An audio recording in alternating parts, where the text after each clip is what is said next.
Welcome to Archer Recap for Season 7, Episode 9, Deadly Velvet. Apologies for the junky summary this week, guys. I gotta do some of this from memory. Word is not a good program. So let's get right into it. Ellis Crane, the producer from Bel Pantos, fears that a saboteur is causing havoc on his new movie set, Deadly Velvet. Lana is working as a consultant on the film and suggests that he bring on the Vegas agency as security. Mallory accepts the job and reluctantly tasks the entire group with going undercover on the set. Cyril will be an accountant, Pam and Cheryl will be craft services, Ray will be a grip, and Krieger will skulk. Lana will remain a consultant, and Mallory will be an executive producer. Archer is reluctant at first to take the job simply because he is jealous of Lana's relationship to Crane, but changes his tune when he's assigned to watch Veronica Dean. We've got theme song and then Act 1. On the set, the group acclimates to their roles well. Find the hidden Kriegers, everybody. He's there. As Archer wanders the set, he meets Shapiro and relieves him of a newly purchased gun meant to protect Veronica Dean. Probably a good idea. They then meet up with the starlet who, oddly, doesn't remember Archer. Suddenly, a runaway forklift barrels towards both Archer, Shapiro, and Dean. He manages to save both of them from certain death, and afterwards, Dean is very taken by Archer before she faints. In the aftermath, a fire has broken out, but Pam confirms that there was a saboteur, and Ellis seems worried. The group argues about the situation. Lana and Archer get into a fight about their various flirtings, and Archer is saved from being fired by Crane by a now very supportive Veronica Dean. Lana is not very happy as Archer and Dean go to her trailer. Cyril, meanwhile, has been checking the books and found evidence that Crane may be trying to commit insurance fraud, as the movie stands to make far more money if it fails than if it completes. Mallory and Cyril try to find a way to prove it, but are so far unable to think of a plan. Shapiro, meanwhile, is now worried Archer may ruin his chances with Dean. Oh, poor Shapiro. Pam and Cheryl are not helpful in giving him support. They also aren't very helpful in their plans to foil Archer's romance with seduction and or acid to the face. Archer, meanwhile, has seduced Dean, and they are sleeping together. Dean leaves Archer in her trailer and is very specific about the time, 3 o'clock, nearly 3 o'clock, and all three groups converge on the trailer. Shapiro, Pam, and Cheryl to prevent the seduction. They're a little late. Lana to yell at Archer, also very late.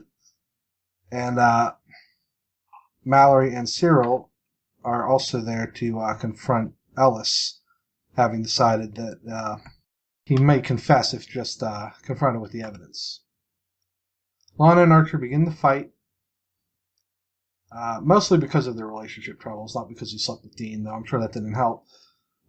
They're interrupted by Pam, Cheryl, and Shapiro, whose masterful plan was to say Archer has the clap, which probably right. They are interrupted from all of this by a womanly scream, which turns out to be Cyril, who has seen the dead body of Ellis Crane. They are now all suspects in a murder. As the show wraps up, the two cops have suddenly come on the case and have said, despite the fact that they proved that Ellis may have been behind the sabotage, they're all suspects in his murder, and they have an exact time of death of 2:14 because he was shot through the watch before he was killed. Veronica Dean is very glad, then, that she slept with Archer a little bit before 3 o'clock, giving her an ample alibi. Everyone seems suspicious of this except Archer, and the episode ends. So, yeah, sorry about that crappy summary, guys. I'll do better next week. So, what did you think about this one, Mark? Veronica Dean did it all the episode. Oh, definitely. I mean, I don't think they were trying to hide that. Right. Yeah, if you didn't suspect her of being anything, yeah, here it is. Yeah. Double agent, like, she's the one that was probably committing all the sabotage acts, because she would stand to benefit probably if Crane died, too. Yeah, that's a lot of insurance, and I'm sure he had some of it, but now I'm wondering if Longwater isn't just some big insurance scheme.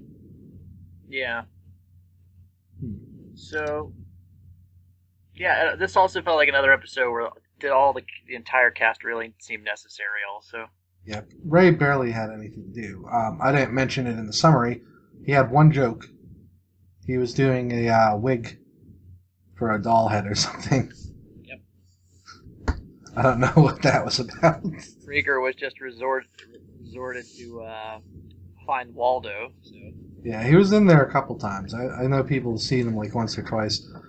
Now what's weird is Dean doesn't remember Archer, yeah, at all. which makes me wonder if maybe there's more than one Veronica Dean. She could have a twin sister, I'm thinking that's the case. or some agent is disguised to look like her. Yeah. Now the cops at this point seem very intent on arresting one of the main cast, which doesn't make any sense, but they're not very good cops. No, they're not. I'm wondering more and more if we're not going to get an answer to the pool thing until next season. And that's just where we end. Yeah. Because, I mean, everyone's seen that movie parody, and that's how the film wraps up typically. You had your nice little pair-offs, I suppose, for a little bit, like Cyril and Mallory. That was pretty good. They work well together. I liked most of the Pam stuff really worked this episode. Yeah, especially how Mallory, memory loss, how she doesn't remember Pam, like being a woman. Well, no, they explain that. Watch Deadpool, folks, if you want to know exactly why Mallory thinks that. And Cheryl had her Planet of the Apes breakdown. Yeah, the fire thing, that was great. It felt like Shapiro was so naive that all this time while he was plotting to stop Archer, that, he's already well taken care of it. Yeah. Well, I mean, they warned him. As Pam said, which hole? Right. And it is like a crack pipe. Yes, who knew? That's a very disturbing shape. Archer should probably go see a doctor. Right. I'm really getting sick of this Lana crap. She has no right to be mad at him. And if she hadn't pushed for this break, then he wouldn't have slept with her. I keep hating to bring up Friends, but this is exactly what happened in Friends. And then Archer just becomes old Archer again, forgetting that he has a kid. Yeah. Well, you know what? It's not even that he forgot he had as a kid. He's mad at Lana. Mm-hmm. And as far as he's concerned, they're broken up. He's not the type of guy who's going to mourn after a failed relationship. And Lana should know that. He'll just go in the back of his Ferrari on the back of a pickup. I know. I love that joke. He's right, though. That is cheaper than actually driving a Ferrari. Yeah. I'm surprised Ellis Crane didn't have one of the Flyers. I think the only reason he didn't is because Lana was already working for him. Yeah, oh yeah. But I'm sure that Flyer will come back one more time before the season's over. I still have to say poor John O'Hurley. He didn't get as much time as he sounded really rough this episode, too. Yeah, they kept interrupting him as characters so he couldn't talk as much. Yeah. And he just dies, so. Yeah, that's a shame. I would have liked to see him come back. Yeah, I guess he could do a random voice. I think he's done voices on the show before, though, right? I don't know. I'll have to look that up. Maybe he can come back as Alice's brother. Gunn's coming back big time, though, right? Oh, definitely. Yeah, that might as well have had Chekhov written right all over it. The fact that he never even bothered to go get it, and that they're on the set of this old what period is this? 30s? 1940s, he says. 40s. All right. So they're here in this set piece. I'm sure they're going to use more of it next time. Well, we have to leave the movie set at some point and get to her ex-husband's house. At the end. Very, very end. I'm convinced more and more those two cops aren't cops. Could they be people that Shapiro hired too, or Dean hired? Maybe. Because they're the only people that they gathered? Yeah, none of the other film crew. Yeah, the entire crew should be stuck on the set too, yeah. Something's up there. Nothing about Longwater directly, though. I was kind of hoping that the insurance company would be called Longwater, but what are you going to do? Yep. lot of question raising one this episode had. So still, overall, really good. Mhm. Better than the last couple standalones, for sure. Cannot wait for next week. Kind of wish it was a longer season, but I'll take what I can get. yeah, this would cap it at what, 11 episodes? 10. 10. Actually, 8 if you count both two-parters as one episode. Well, unless Barry shows up all of a sudden, I guess that's it for him. I hope so. And Slater, too. I don't know about Slater yet, but we'll see. I'm not counting him out yet. Otherwise, there's no real reason to bring him into the season. Barry's just there. He's never really tied into the main plot since he became... since Katya and him broke up. Right. Yeah. And nobody's even bothered to get close to trying to become a PI themselves with hours. It's just... Yeah.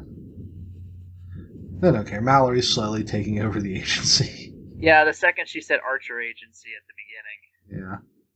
you could just see the cracks starting to appear. Yeah.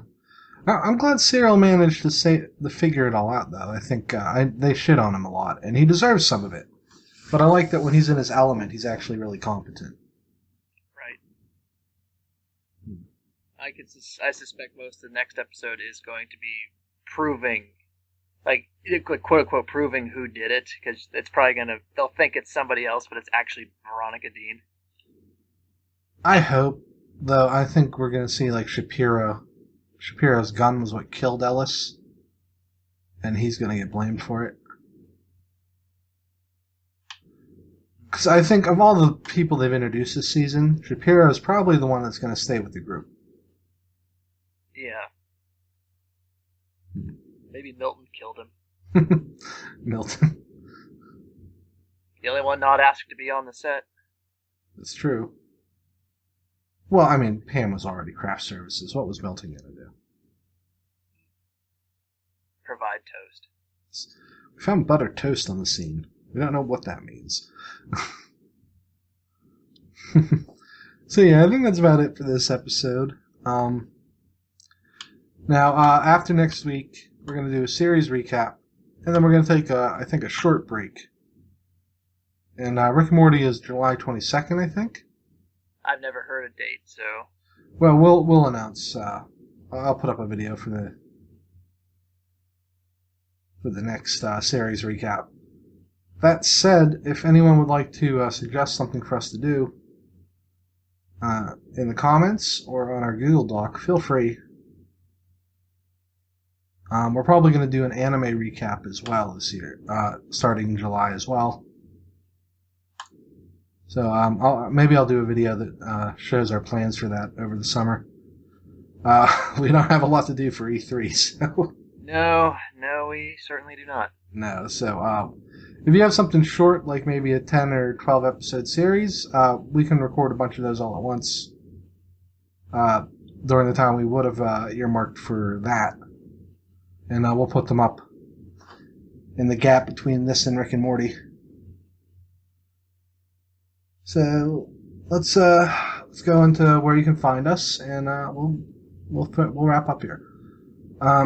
Thanks for listening. Please like and subscribe if you enjoy our content.